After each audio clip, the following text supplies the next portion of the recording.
Hello, Bravo bosses. This is the Bravo Investigator podcast. I'm your host, Dana, and today we are talking about In the City, Season 1, Episode 5. Joining me today is Jami Rice, who you might know from the Murderish podcast, and she also started a new podcast with Katie Janella called Bravo's Most Wanted, and she also hosts another podcast called Dirty Money Moves. So we had the absolute best chat today. This woman is so aligned with me. This was like a really insightful conversation about like villains and relationships and just Bravo in general. So please enjoy my chat with Jami Rice. Until next time, you can follow me on Instagram, TikTok, and Threads at the Bravo Investigator. You can subscribe to my YouTube channel and you can join the Facebook page. And I love you, BBs. I will see you next time.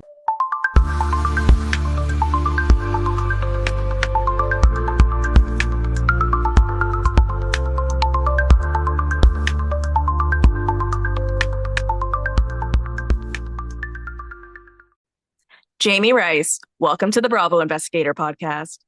Thank you. I am so happy to be here. It's nice to meet you. It's nice to meet you too, virtually. We were just Yes. saying before we hit record how we meet so many people now virtually, and it is just as much connection and communication these days with technology and, and getting to meet people at BravoCon in real life was like such a treat, but we didn't get to connect there. So this is our first time meeting. So I'm nice to meet you. I'm excited about it. Well, I have definitely heard of you. You are no stranger to this space. You have two podcasts, to my knowledge. You've got Murderish, and you've got your new one with Katie Janella, which is Bravo's Most Wanted. Can you tell us a little bit about how you got into the podcasting space and Bravo specifically? Yeah, so I got into the podcasting space almost 10 years ago. Back in Wow. 2017, I was the jury foreman on a first degree murder trial. And it was just, I've always been a true crime content consumer. My mom and I used to watch trials back in the day when I was a teenager. I was reading books on serial killers. So when I got chosen to be on this jury, it was just, it was wild. It was a 2-week murder trial. And I wanted to tell that story. So I ended up launching a podcast probably about 4 months after I sat on that jury. Mm-hmm. And that was my first episode, kind of telling my experience firsthand being in the courtroom for 2 weeks on a first degree murder trial. And then it just went from there. So I've been producing episodes of Murderish for almost 10 years now. So a couple times a month, you get a brand new true crime story, and I kind of walk you through it from start to end. Mm-hmm. And but then, I mean, I've always also been into reality TV. I mean, I was watching The Real World, The Challenge, and then of course Housewives came out, and I was obsessed with that. So I am like a day one reality TV Bravo girly. So I've always been interested in reality TV. I just had never produced any content about it up until about, I don't know, about like 2 years ago. I started just sitting in my car in the carpool lane, waiting for my daughter to get out of elementary school. And I would just yap about Bravo. Mm-hmm. And it was the weirdest thing because, like, that's what kind of then all of a sudden my social media channels start growing, because people were resonating, I think, with I have a very blunt nature. I just kind of like say it like I see it. And I think a lot of people in the comments are like, oh, you're saying what I'm thinking, or you're saying what others won't say, Mm-hmm. kind of deal. I'm very like, never been somebody who shies away from having an opinion on something and taking a side. And so that's kind of how I got into Bravo, is just sort of yapping in my car. And then that kind of turned into, well, why not bring this into the podcast world? I've already been podcasting full time for many years in the true crime space. So now, present day, I still am hosting Murderish. That's a true crime podcast. I also have Dirty Money Moves, Women in White Collar Crime. That's also another true crime podcast. Oh, very That one's cool. wild. That one is about where I deep dive into female scam artists. And Oh, that's that one is fascinating. season one will blow your mind. Like, literally, I Okay. know I'm biased, but season one will blow your mind. It's my pet project. That one's on pause right now because we don't have a case to cover, but Mm-hmm. inevitably we probably will bring that one back when we get a good case. And then Bravo's Most Wanted, like you said, is a strictly like a reality TV podcast. I host it with Katie Janella, who used to be on The Real Housewives of Orange County. And she is somewhat of a polarizing former housewife, if you know the lore. It's kind of wild what her experience was. I don't think I've ever seen any housewife go through that type of experience. as a Hmm. housewife with Katie Janela, but she and I became friends nearly 2 years ago, and we just immediately clicked. We're just kind of the same person in a lot of ways. We're also different in a lot of ways, but I enjoy my time with her. And literally, she texted me like a few months ago, and she's like, "You can say no, but we should start a podcast together." And I was like, "Say less." And we just did it. And we launched like 4 weeks ago, and we're having so much fun on Bravo's Most Wanted. We are right now, we're covering Summer House, The Valley, In the City, Real Housewives of Atlanta, and Housewives of Rhode Island. Oh, But that's some of those it? shows, right? Yeah, exactly, exactly. I know. Can't you do more? I know. We're putting out 4 episodes a week, and I'm like, okay, how did I Crazy. agree? It's crazy. It's a But lot of Bravo the right now. There really is. it's a lot going on in Bravo. And honestly, there's other shows we're talking about covering in addition to those. And some of those are coming to an end, and we're going to fill those with other shows like Hmm. McBee Dynasty I and some love that others that we're show. talking about. Oh my gosh. This is what I said to Katie, and we talked about this on the podcast. I was like, listen, I sent her a simple text because she's never watched McBee Dynasty. She has no clue what it is. I said, family is trash, show is great. Just write Because, like, prostituta. That's yes. it. Oh, Galena is such a like perfect reality star. I'm obsessed with oh, her. And I I'm love, have you obsessed as watched the well. the first episode yet I of the season? have. And I how they're have. saying how she's been acting like an actress for the last year. She's been acting like she's so famous. Seen her out and about, hanging out with Alexis Molino and other You did. people. So let her Yeah. have it. Let her enjoy it. Listen, that woman was put through the ringer. If you watch the first 2 seasons Yep. of McBee Dynasty, girl, go live your best celebrity life. And I Right. saw her at the Abbey with Alexis Bellino, and I was like, it made me laugh so hard, but it was amazing. Like, Galena, get it, girl. You were put through the ringer. And you know what? Who cares if she wants to be in the spotlight? A lot of us do. And it's really fun, and it comes with a lot of perks. So get your bag, girl. But I know that those Exactly. boys were talking shit on her on that first episode. And they're like, oh, she should be here. She thinks she's famous. I'm like, no, she is famous and she's amazing. She's famous to us. Yes, she sure is. I love Galena. Absolutely. Okay, well, we are talking in the city today, which is an episode, or sorry, is a show that you are covering as well. But before we get into it, I guess I'm just curious your thoughts in general about the whole Summer House scandal, how it ended, the aftermath.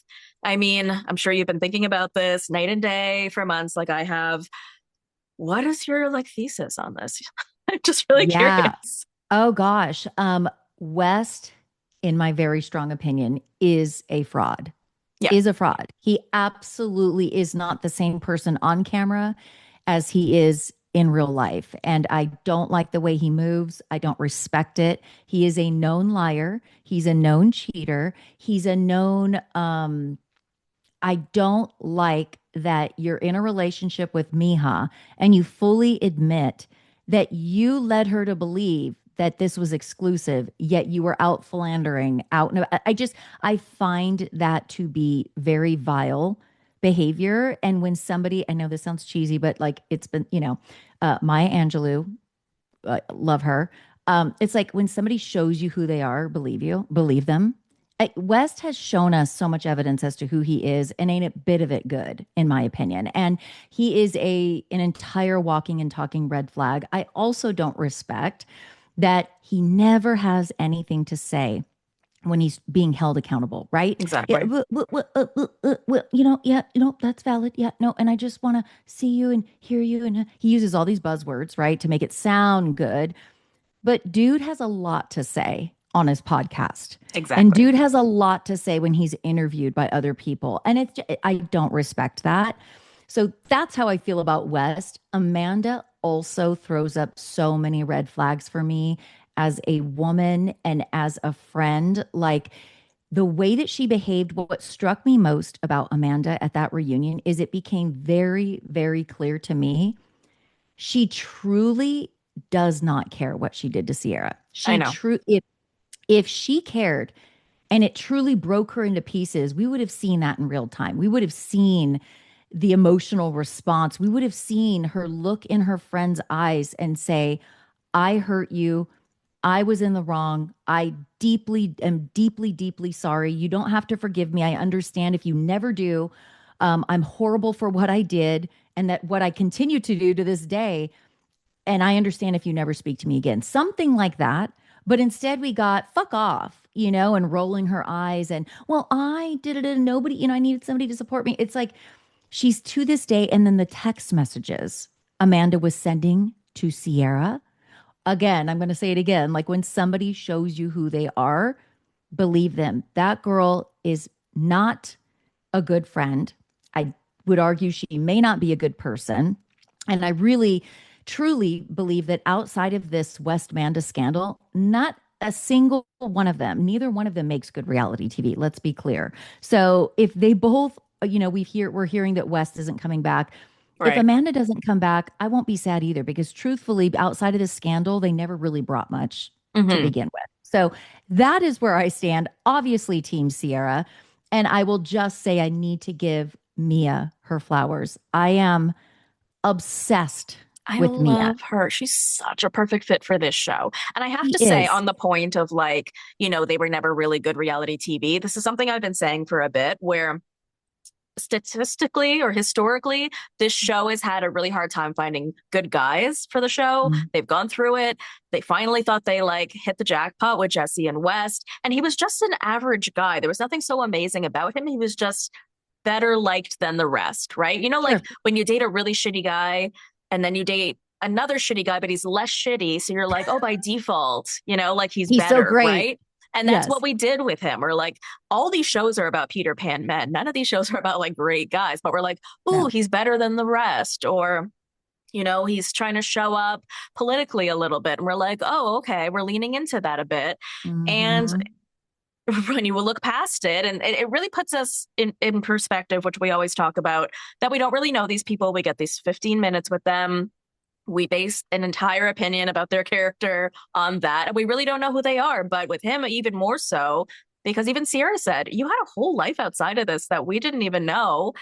And that's just not what the spirit of Summer House is supposed to be about. It's supposed to be about a group of friends who know each other, and Yeah. that just no longer fits. What do you think is going to happen though? Like what so we know he's not coming back to Summer House. What do you think is going to happen with Amanda and Kyle? Oh, did you see Kyle's fake out last night about leaving Summer House? And then he No, said, but "Whoopsie, I didn't." I heard something about it. Okay. So he posted a picture of him and the producers outside of the house. And the post was about being sad about leaving the house. And it's been 10 years and all of that. And it pretty much implied that he was leaving. But if you read into it or know Kyle, you realize maybe he means because we've sold the house, we're no longer going to be at this house. It's still like the end of like an era, and that so he Yeah. ended up having to edit and repost. But what do you think is going to happen, like casting wise, with everybody, with Lindsay, with Kyle, Carl, even like what do you think is going to happen I could see them keeping Amanda and Kyle because let's face it, like for two which people show who though? are, oh, sorry, for Summer House. For Summer House? Um, I could see that. And I could also see it for In the City. I mean, either or, because when two people are divorced and then they're or separated and then there's a big scandal, you kind of want to see how that's going to play out on camera, I would imagine. But it could also get tricky and weird. So Like, how I could see inorganic would that be? You would never like get a ex- share house with your ex-husband, you know what I mean? ever, ever. So But like Lindsay with and Summer, and Carl have been doing it the last couple of years. this is true. And so like, and also with Summer House, the lines are so blurred on that show. Everybody's kind of commingling and cuddling in bed together, and exes are in front of exes, and like it's just sharing a house with exes. So it I could see it going either way, but at a certain point, I hate to say this because I'm a 48-year-old woman, but like a show like Summer House, you might age out of it. And I don't mean that because it's of ageism. It's just like, I'm too mature for this shit. It Like, is I don't want a ageism. beer Okay, bong I'm on 42. I'm Saturday. not doing that shit, right? I want to go to bed at 9 o'clock. Are you It crazy? looks dreadful to me, actually. Like, I don't want It to looks share like a my house that gets, nightmare. oh, to wake up with that messy house with old food like, The fact no that Kyle thanks. never stops, because if you go back and you watch the very first episode, he says, I'm 34 years old. I cannot be partying all night and drinking anymore. I've got to grow up. And here we are 10 years later, and nothing has changed. to be honest, I will watch that man until this is retirement house. Sure. And the fact that he has the energy to keep going is hilarious. But yes, there is an age outism of it. And now we are starting to feel that with even Carl, right? Like there's a 10-year age difference between him and most of the other cast. And Yeah. they're calling him like old man Carl. And now that he and Lindsay are like on better terms, she just did his podcast, all of that stuff. There could be a place for him on In the City for season two because I it's would love really not that. just couples. No, I actually would love Carl on In the City. I would Me love that. too. I would be willing to trade out some people for Carl, like Who on would In you the trade? City. Girl, Gavin can go. Yeah. Listen, yeah, you know what? Here's my deal. And I put a post out about this because I was just like, is it just me? Um, I just zero in on little things. I don't like the way he moves. I don't like the random kisses of the women in also in weird circumstances. I could better understand it if it was like Kyle giving Lindsay, his one of his best friends, a kiss on the side of the head because he's comforting her through something. Like that would feel organic and Hmm. fine and not crossing any boundaries. But like Gavin leans in multiple times with different women on the cast, and they're always like kind of taken aback by it. They're like, oh, okay. That's a good And point. it's weird. And I think that when he was in the diner with Kenny and Whitney, and I'm not really a Kenny fan, but We'll get I into that. didn't, right? Let's talk about it. But I just didn't like how he's inserting himself into their relationship, literally like playing psychologist. He's like, well, I know he needs more from you, and he needs more fire. It's like, bro, cool your jets. Who the hell are you? And then when Kenny leaves, he leans in for a weird kiss again. And that's the second time he's done it with Whitney. He did it with Lindsay. So I don't understand Gavin. I don't know if Right, he's he like, did do it with Lindsay. I yeah, I never give men grace ever, but I right. wonder if he just doesn't know what he's doing on camera. And Sure. this And is I think his that's part weird of it. reaction. Hmm. Um, the one benefit that he definitely has is that it is so hard to find places for filming for these kinds of shows. They often have to film at home and stuff. So the fact that he is like the owner of so many of these venues is sort of a perk. And Right. he is causing drama. It's True. weird drama. Like, would you give him a season two? Do you think he deserves it? Yes, I do. I'm not going to be that harsh. I'm weirded out by his Yeah. behavior, but I also can see that maybe it's like first season jitters, kind of nervous. I get that. I The would give kissing him a jitters. second season. Yeah, yeah, I guess people exactly. that get Kiss nervous. people when I have jitters, like a weird or Are you watching tick that 90 you've Day got. Fiance? Because there's a woman who has OCD where she starts making out with people as part of her OCD. Are you kidding me? The She men has a probably love partner, it. and that's what he has to deal with. Yeah. Anyway, I think within the city, I was just thinking about this before you and I hit record. Um, I don't know that Andrea's wife and also Kenny's girlfriend Whitney, I don't know that those two make good reality TV. And agree. again, maybe it's just first season, but like they kind of, I don't know that they belong on reality TV. I feel the same way about them as I do a couple people on the Valley. Don't have anything against them. And I don't like what's happening with Whitney. I think that sucks that all these people are talking about the relationship and making her feel insecure. And she moved across the country. Like that really sucks. I just don't know that the two of them make great reality TV. So we'll I see would on say that. the same of Andrea. Like, I think Yeah. he brought in a storyline with the whole murky thing, right? That I felt that was very housewives to focus on a word and for us to Right. have said the wrong word and get in a fight about it. But like, besides him just taking his shirt off all the time, which I love, right? Like, I'm not Sure. against it. I don't know how much they bring. I mean, they are pregnant now. We have three couples that are pregnant, and then there's Danielle and Owen and Yeah. Yvonne and Nick.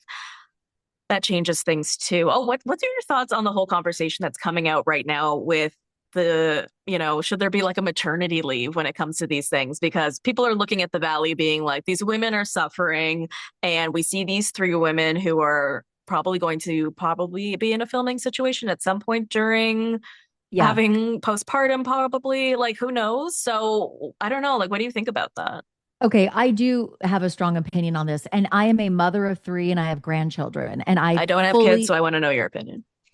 So I fully am on a woman's side, especially like when after you have a baby, it is the most difficult time in your life. Your hormones are hormoning. You are not yourself. You're insecure about your body. You're like you're just your lack of sleep. Like I have so much empathy for what these women are going through. Nia, Kristen, all of it.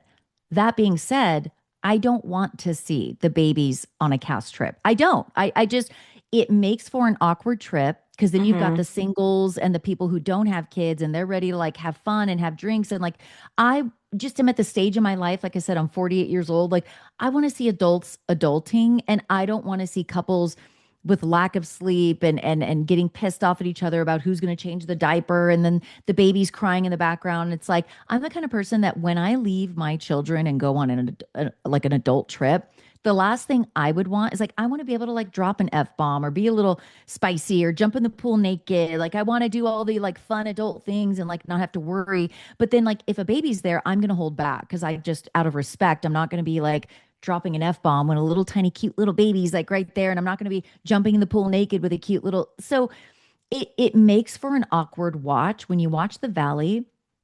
To me, it really is dark. Like it's dark energy because these women are going through it and the men are truly not nurturing and supporting them in the way that I think they should. So that is triggering to watch. Agreed. Yeah, so the valley is just no, I'm not saying don't have babies and show your life on TV, but like Yeah. at a certain point, I don't think the viewers really want the babies going on all these trips. I understand it as a mother, but like also maybe take a step away because it doesn't make for good reality TV, in my opinion. It actually like hinders, I think, the trip and the opportunity to make good reality TV. I don't Yeah. know. I mean, Kristen has come out and said that she's glad that she's filmed. She has gotten a great response from other postpartum moms. So, the one thing I love about reality TV, despite people always calling it trashy, I disagree. I think it is super relatable. And I think that's something that Kristen was able to give to some people. But I agree. It's like and maybe there's like a relatability to it that like I don't have necessarily, but maybe you do, where you're watching this and you're like, I remember this. I lived this. This isn't what I want to watch. Like this wasn't a fun thing for me. So I'm triggered, Right. right? Like, your Yes. reality TV is for the most part supposed to take us out of, our experiences. I remember during COVID, so many shows were about COVID. And so I couldn't escape COVID. You know what I mean? Yes.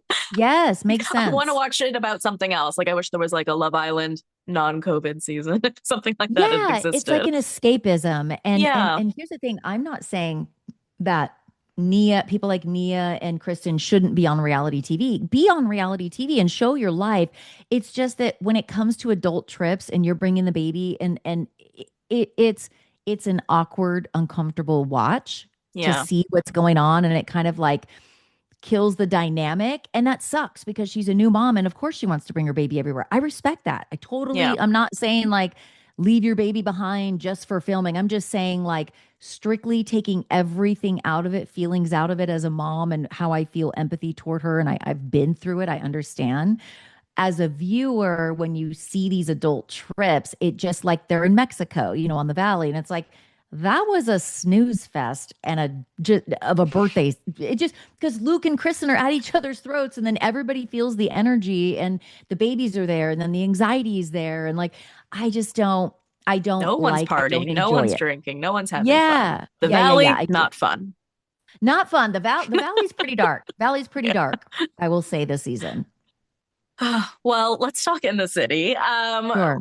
I really, I'm really interested in your thoughts on Kenny because he's such a compelling character to me where, how we need our villains, right? They're necessary for, Yes. the lifeblood, I guess, of a reality show, but you can't have one that's just like so detrimental that people are just, you can't have a murderer, right? Or even like Right. Charlie on Next Gen NYC. Like if he is coming back, I'm against it. I don't like that kid. Yes, agree. And like Um, Emmy on Southern yeah, Hospitality, that's love to just see too her dark, go. right? Goodbye. Jax Taylor, things like that. But Thank you. Kenny, Agree.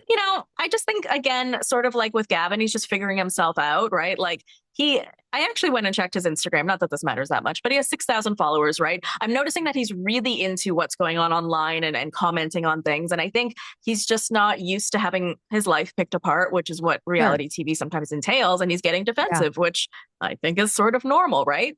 But watching him this week in this storyline about his dad, it was just so compelling to me. Like, and Agree. which is an awkward feeling for someone you don't relate to or like that much. So it's weird Hmm. to then switch your energy towards like, I feel for you. But like well, first of all, I thought it was really funny that he hires this PI to find his dad, who gives him a couple of numbers. The numbers don't work. All you needed was a millennial woman, right? Like any of us could have done this for you. Absolutely. And a So when he's like laptop. typing a name into Facebook, and when they called and they got so the dad's wife, she said, "We've been looking for you." And I like choked up. Like I For choked up. sure. I did too. And then I thought, but how is that all? My cynical brain is also like, or skeptical, I should say, is like, well, have you been looking? Because like it shouldn't be that hard. But like maybe it is. Maybe it is hard. But it also did tug at my heartstrings. There was something they had said earlier, and I didn't notice it till like my third watch. And yeah, I watch everything three times, but like he said something like his father had moved to London for a period of time. Okay, And yes. so he was then going to visit his dad when he was like 12 or 13. He wasn't really into going anymore. And then his mom was like, okay, you don't have to go. And then they lost touch. Hmm. So I think the issue was not knowing whether he was even in the US. And that's why it was like Right. harder to find him. And That his name makes is sense. Larry Martin, which I guess is a pretty common name Pretty common. and Yeah, pretty common in the US, definitely. So I guess it was like harder to find. But I just, at the same time, like so funny that at the it same is. time, it could be so easy. It's so funny. A millennial woman with a laptop. Hello. Case See, Whitney, solved. Whitney is important to this show. She is because she solved that case in 2 seconds flat. Absolutely. Get her on Murderish. Yes, get her on Murderish, man. I need a good researcher. Kenny is so far, and Katie and I literally just had this exact conversation on our podcast, Okay, tell is me. that there are certain villains that we totally embrace. We have to have a villain or two on the show. It works. It makes for great reality TV. But then there are certain villains, and then I gave my very harsh opinion. I'm like, some villains aren't villains, they're just trash. And I don't need I those love that. people on my screen. Like, you don't get the Right. villain edit, you're just trash. Like, Like Jax Taylor. so Like for you cannot come back. Jax Taylor, Emmy on Southern Hospitality, listen, in my very strong opinion, I've said it a million times, Gretchen Rossi, Heather Dubrow, Emily Simpson, Gina, Shannon. Uh, That's the whole cast. Girl, let me tell you, I got issues with OC. That's no secret. It Wait, are you guys just, going to be recapping it? we are. Okay, I'm excited for that. It's Ooh. going to be wild. We keep telling, because a lot of people said that they're going to be boycotting OC, and then an I article thought came out about and it. said, Yeah. yeah, an article came out saying that Katie Janella is promoting for everybody to boycott OC. We never told anybody don't watch OC, but in our comments, we're literally every time we make a video, we get numerous comments saying, I'm not watching that show, I'm boycotting, but I will be listening to your recaps. So then she and I started saying on the podcast, we will watch so you don't have to. Like, I haha. love that. Right, but Amazing. we're not Okay. on an active campaign saying dump the show's ratings, like don't watch. Like, watch if you want to or don't. Before I started this podcast with Katie, I wasn't going to watch. But then it was like, okay, well, we need to read this is going to be gold because I've had a lot to say. People know how I feel about OC. I've made it abundantly clear in my TikToks, Instagram, whatever. Obviously, everybody knows how Katie feels. So it's going to be interesting for us to both recap the show. We absolutely will. It's going to be really, I'm really like rolling my sleeves up, getting ready, girl. Like it's going to be Yeah, crazy. stretching. That's what I told somebody in the comments. I said, You got to Katie and make I have those been, TikToks, the ones where you yeah, start stretching, getting ready totally. Okay, I for a said, so Katie marathon. and I have been stretching and hydrating in anticipation of recapping OC. Oh, that's going to be I might epic. need a beta I blocker think as you're, well. I did you I say a might beta need a blocker? I might need a beta blocker because girl, I go in like I just get so freaking triggered by these women. I told Katie, I said I'm gonna try and not rage every recap. I'm gonna calm myself. Maybe I'll smoke a blunt or something. I don't know. I need to like No, but like sometimes, like the Brav Bros, they sort of rage recap some things. Like there's some shows Mhm. they absolutely hate, and so they just like hate recap it, right? And I think that's what this is going to be. Plus, if they talk about Katie at all, then she'll have the They will. opportunity to respond. Like Yes. this is going to be such an amazing platform for both of you. I'm really fucking excited. Okay. Thank I'm not you, watching Real Housewives of OC. I am listening to girl. your podcast We recaps. I am appreciate so you. excited. and we got you. I feel like you won't even miss a beat. We'll do a thorough recap for Okay, you, along with all the spicy takes and hot, spicy, blunt opinions. But yeah, I mean, like with Kenny. So Katie and I keep saying this. If I were to put money on it, I think Kenny's going to disappoint me, right? I think I'm going to end up not liking Kenny, but men it do. hasn't got totally to that point yet. I don't hate Kenny, but I'm seeing some red flags where I'm like, ugh. If I were to guess by the end of the season, I'm probably going to be a Kenny hater. However, Hmm. he so far, based on what I have seen, he's the kind of villain we need. He's the villain we Yeah, need. I'm light accepting of villain, him. Yeah, a light Jesse villain, like Lally, that. There you go. Get very just a good analogy. lollipop. That's it. And we ran into Jesse Lally and Lacey because Katie and I celebrated Love Pride her. with some friends, and we ran into them, and they were both lovely. And I've They had some are. things to say about the two of them. Nothing too crazy, but I just kind of have my opinions. But they were lovely. We took a shot with Lacey. It was great. It put us both right over the edge. We got wasted. Like I was just like, whoa. It was such a great time. But yeah, Kenny is the kind of villain so far that is great for reality TV. So bring it. Yeah, I love Yeah. it. Okay, I Hmm. want to talk about like the trolley thing, which is just more of like this fight between Danielle and Amanda. We got a little bit more about their relationship because it is interesting how they've sort of always just been mashed together because they didn't Hmm. have their own organic friendship. It's like, okay, we're both on this show together, and Amanda feels like Danielle always treated her as like Kyle's girlfriend. And she did make the point that Danielle was always the one who was supporting Kyle whenever he was down bad at the house. Hmm. But I never saw Hmm. that as a bad thing. I always just saw it as like, he needs someone to go out there. I didn't take it that way. But they get in Yeah. this fight about this Bravo and cocktails blog item, they call it, that was talking about Danielle being a homewrecker. I do find it funny that this is a storyline because they do kind of keep pointing to the fact that like people get divorced and then date other people, right? Like, Sure. is this the best we have here? But it was interesting that Danielle, who I like, right, historically isn't liked, but I like her fine. She's just Hmm. bringing this to Amanda, being like, "Hey, like it really upset me that you guys had this group chat about me and were like making fun of me." And Amanda got really fired up and was really yelling at her and was really trying to like overthrow what she was saying. Danielle was staying calm and staying in that same position. It was just interesting to see Amanda sort of take that, I don't know, stance. What did you think about that? Well, I back up a little bit. And my first thought is, girl, that is so rich of you, Amanda, to be calling out, well, he's got a whole ass wife talking about Danielle. Girl, You're a you whole had a ass whole ass wife. best friend and you effed her man or the man that she's still crying over. So let's not even take you seriously on But she's this. Like also that's still currently a whole ass wife. We're in that same situation, right? Like you're a correct. separated Correct. woman who's dating another man. Correct. You're in the same Same position boat. as Danielle. Do Right. not go there. Like that is so rich. I thought it was weird how defensive she got and she started screaming, but I think that's maybe like pent up. She's always felt dismissed by Danielle, and maybe to some degree, Danielle has dismissed her. But to be honest with you, Amanda has kind of always been a background, like Kyle's girlfriend kind of girl. Yeah. And that doesn't make it okay for another woman to dismiss her. But maybe Danielle was kind of, we've seen on Summer House that Danielle kind of said, well, I can't trust Amanda, right? Like she's always had some feeling toward Amanda. But I just think Danielle likes Kyle more than Amanda, and that happens. And Amanda doesn't, like that, she would. It is what it is. So Yeah, she's because going I to guess all the comfort other girls Kyle. have always been on her side when it comes to Kyle. And Correct. so she's just like, how could there be like the person who's not on my side is anti me, I Yeah. guess. Yeah, I Yeah. guess that makes sense. Yeah. And, Danielle has been best friends or was, with Lindsay for so many years. Lindsay is more on Kyle's side than Amanda. She's always going to be because that's her best friend. Like they've Hmm. been friends. We've seen Lindsay and Amanda as of late get super close, and that's fine. That's great. And I like to see it. But let's be clear, like some of these women in the house will always be more team Kyle than team Amanda. Not all of them, but Lindsay and Danielle, that makes perfect sense to me that they Hmm. would kind of choose Kyle more over Amanda. But yeah, I think this beef between Danielle and Amanda, they're just two people who've never really fucked with each other and they've never really respected each other.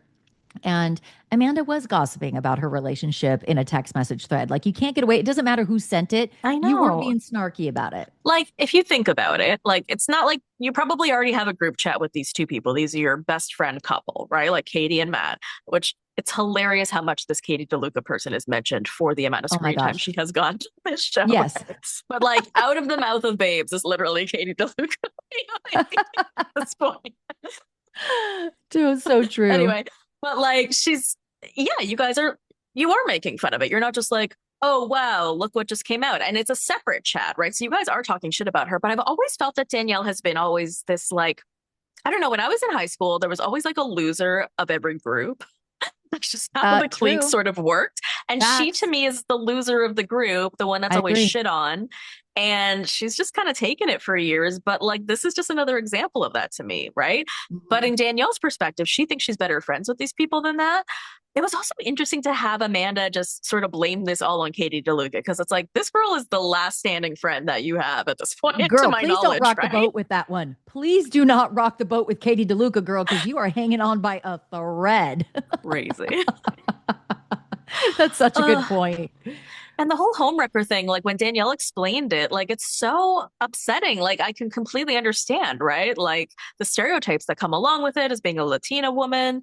And like I couldn't quite hear, I did watch it a few times, as I said, I couldn't quite hear if that's what Amanda really said. Like she's saying, well, like Hmm. I think it's true, but that's like how Danielle Hmm. was taking it. And if so, like not fucking okay. Because like, Right. and, again, why is this a storyline? This is so I, stupid.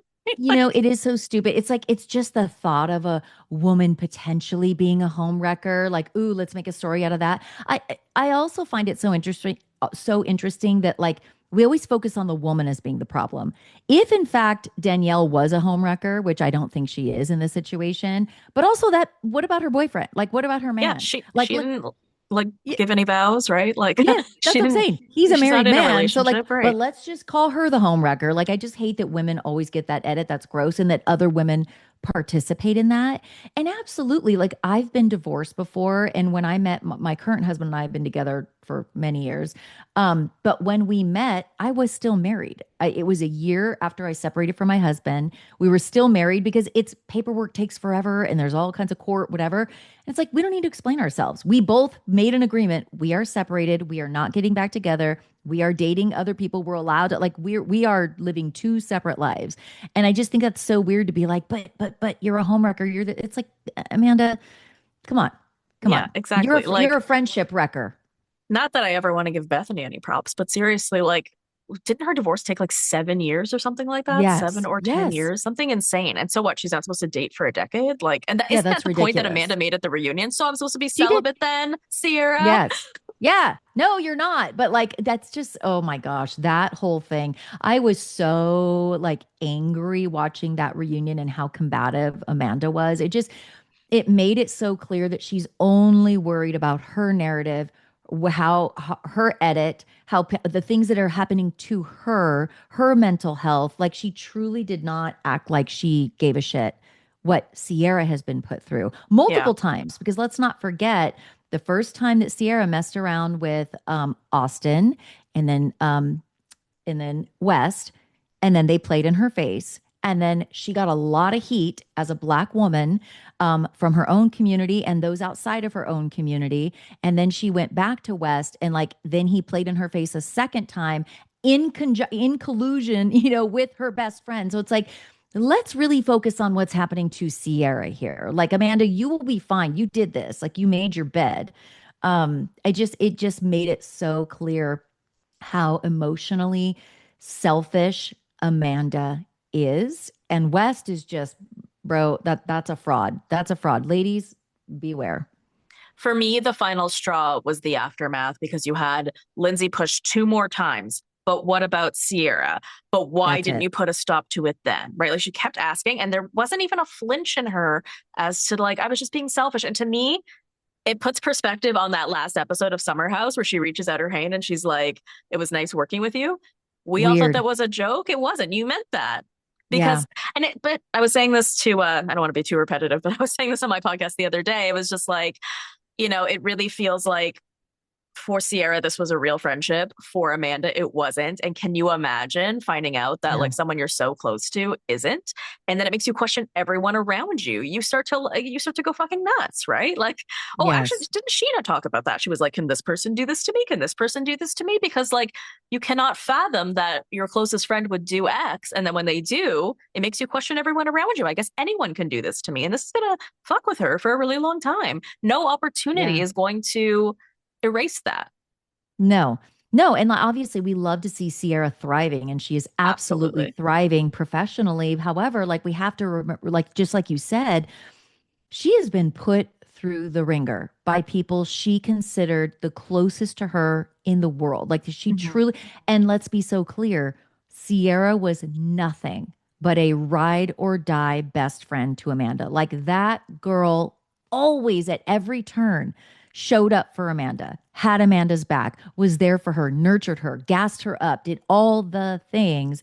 And Amanda truly was playing in her face the whole fucking time. She truly, and that's the saddest part. Katie says the same thing about like her and Jen Padronti. It's like, I truly saw her as one of my Ugh, best friends. I revealed so much to her. I opened up to her that's a only good to be analogy. Hmm. tossed out with the trash, like just to choose a paycheck and nasty women over like a true and genuine friendship, or at least that's what Yeah. Katie thought it was. It's like Um, unrequited love in a way. It's like you yes. don't feel the same way about me. Yeah, yeah, and that you're right. It was like one-sided, but Sierra didn't know that. Right. And it's so devastating to see that. And I can't even imagine going through that. And yeah, like you said, it would make me lose trust in a lot of people. It would make me recoil, I think, and go like, I can't trust people the way I used to because I let this person into my personal space for so many years and they truly effed me over in the most massive way possible. Like, what could this person do to me? What would this person do? So it sucks what's happened to Sierra. I just want to see her thrive. And I do want to see her fine tune her discernment. I'm not blaming her for anything. It's not her fault. But I truly just want to see good things for Sierra. And I just want her to be careful. And this Miha girl, like, I don't know if that's somebody she Mm. really needs to keep in her life as well. But you A can lot of just see people are Sierra. saying that. Yeah. Right. Sarah's such a good person. She's so open. She's an open book. She's just kind of like, this is who I am. Let's talk about like she doesn't have any put on. That's what I've always respected about Sierra. Day one coming on to Summer House, she's not performative. She Right. always shows up as herself. I totally respect that. When you see her on the red carpet, not performative. She's just Sierra, and Sierra is amazing. I would love for her to just really take a step back and just use her best discernment and understand that people have used her. And I just don't want to see her go through this again. I don't want Yeah. Mia, girl, stick with Mia. Stick with Mia. She'll That is guide your friend. you. Yeah. That's a good person. Stick with Mia. She will not let you down. I guarantee it. I fucking love her. I What do did you think too. about that final scene? It was so like kind of complicated to watch with Amanda leaving, but Kyle had been out the night before and then brought people home, including a girl. It's like I always say this on my podcast, how it's so difficult in the Bravo fandom because we are so black and white. We are so team this or team that, but it's you can't be this black and white with this because this guy was a shitty husband, right? And he tries to blame it on the Yes. fact that she was high the couple of days before, but this is her last night, right? Like Yeah.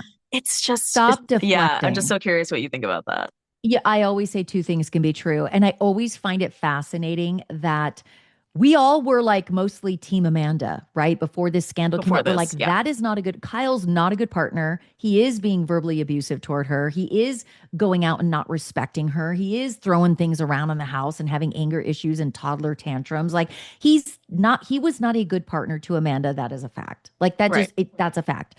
That and Amanda is a shit friend. And she also, there were times when I think that she was emotionally manipulative with Kyle.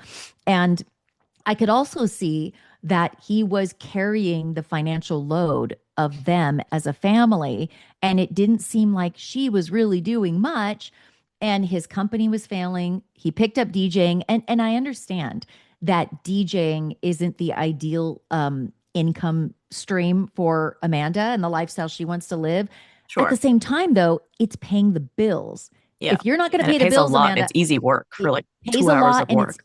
right and it's easy. So instead of supporting him in that, she used it against him, and she would Hmm. taunt him and go, "Oh, you guys haven't heard? He's going to doing a DJ gig in Vegas." And then everybody pops off, and she laughs and whatever. And he looks at her and says, "Fuck you." Like they're both have fault in this, but it is true. Absolutely. He wasn't a good partner to her. And she was not a good friend to Sierra. And there were times when I think that she was emotionally manipulative with her husband. So it's like two things can be true. No, for sure. Well, before I let you go, I really want to talk about the Danielle and Lindsay dynamic, which is so interesting because we probably have the impression that Lindsay was very involved with the casting of this show. I don't think she was really talking to Danielle that much at the time. And Danielle was sort of a surprise to us when it came. Like, I don't know if you thought she was going to be on this show, but like when the trailer came out, I feel like most of us were like, oh, Danielle. And Yeah. so, it's interesting because you have her play this, like, standoffish for the first few episodes, but then is willing to get together with her. Do you think Lindsay is actually interested in a friendship with Danielle, or do you think she's just doing this for TV? Like, I think it's really clear that Danielle is very much wanting a relationship with Lindsay, Hmm. but I just don't know if Lindsay, yeah, I can't tell. Like Well, maybe too much damage has been done. yes. I back up, and my impression, because I've watched Summer House, day one, and my impression always was that Lindsay really didn't actually care that much about her friendship with Danielle. I You don't think she did. think? I don't think so. I think that they were best friends, but they were fighting best friends. They always had friction because it always has to be the Lindsay show. That is where the way I see it. Lindsay, if Yeah. you're in a friendship with Lindsay, it's going to be the Lindsay show. And I Hmm. do think that she can tend to be emotionally selfish, and I can see where she doesn't take a whole lot of accountability if she fucks up in a friendship or disappoints a friend. It's going to be, well, da, da, da, you did that, da, da, da. It's never going to be, hey, I'm sorry I didn't show up for you in this instance. I can look back now and see how you felt that way, and I love you, and I don't want to do Lindsay's not that girl, okay? But we like know that So about Lindsay now. We're like, we yeah, know that yes. even Paige said it. She's like, even when you're dead ass wrong, you will stick to your guns. And I love that about you. Yes, and that's Lindsay. So I look at Lindsay as, even for me, Lindsay would be tough to be friends with for me, Hmm. because I can't be in a friendship where it's always got to be the Lindsay show. I can't be in a friendship where if you disappoint me and I come to you and I tell you exactly how you disappointed me, you're going to deflect and be defensive and point to things that you're never going to really be able to like own any shit. So that just wouldn't work. And I think that but I also don't like how Danielle was super judgy with Lindsay in more recent seasons, where she's like, "You're gonna have a whole ass baby and single mom it up? Like, fuck I you." think, technically, and maybe I'm the only one saying this, but isn't she saying, I don't want you to have to single mom it up? I think Maybe, that's but what she it's was like, saying. but also, what's wrong Like, with being a why are you single living mom? together? I don't want it to be like you're single momming this up. I'm worried. I don't want you Yeah. to be doing this alone because you're not living with him. So I'm just asking. I don't want it to be like you are single momming this up. Like, I think Yeah, people are but taking their all wrong. yeah, I could see from Lindsay's point of view that that seems really judgy and not Yeah, supportive of the decision I've made of, yes, I am impregnated. We are not living together, and I may be doing this alone, but you know what? Millions of women across the world do it alone, and they're yeah, fine. And it's sometimes it is a decision, and that's the way they want it, and sometimes it's just the way that the relationship ends up, and that's not what they wanted, but they're still thriving. So okay, it just to me, but everybody's different, right? It came off judgy, and also Danielle wasn't super supportive. It didn't seem when Lindsay, was going toward marriage with Carl, and she seemed a little like judgy, a little jealous, but I don't know what was going on.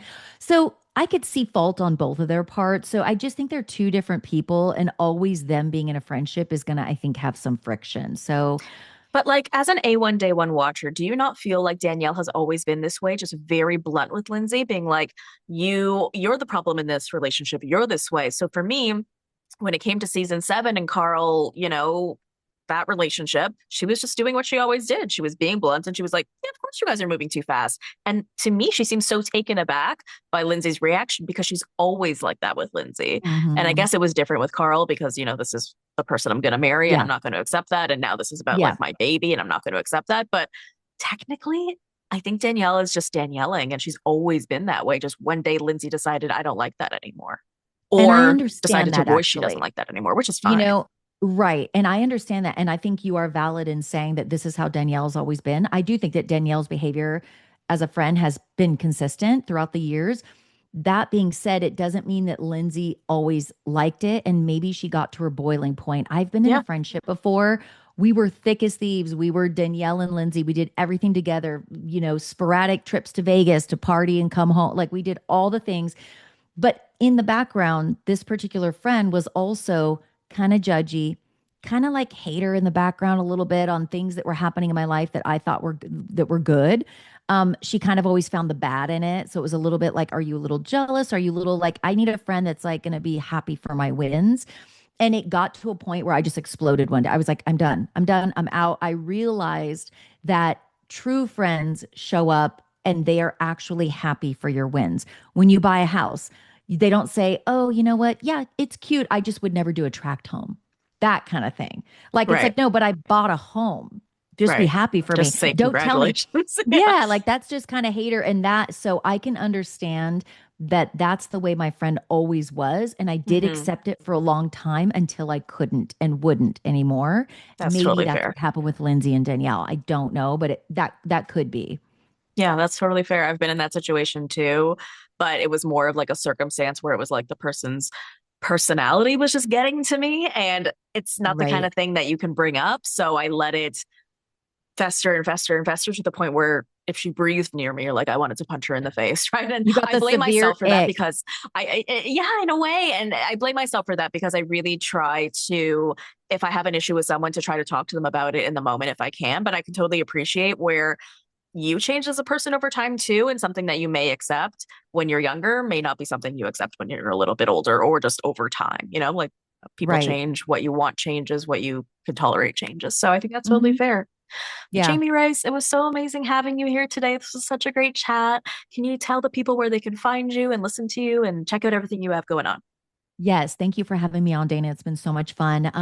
Everybody can find me on my social media channels. I'm active on Instagram, TikTok, sometimes on YouTube, on all the platforms. I'm at Jami on Air. That's Jami on Air. My podcasts are Murderish, Bravo's Most Wanted, and Dirty Money Moves, Women in White Collar Crime. And those are available wherever you get podcasts. And I am so excited for your OC recaps. That should be coming out Thank, soon. thank you. We are ready. We are stretching. We are hydrating. We are ready. Thank you, Jami. Thank you for listening to the Bravo Investigator podcast. You can follow me on Instagram, TikTok, and Threads at the Bravo Investigator. Please subscribe to my YouTube channel and join the Facebook page. If you enjoyed the show, please leave a 5-star review.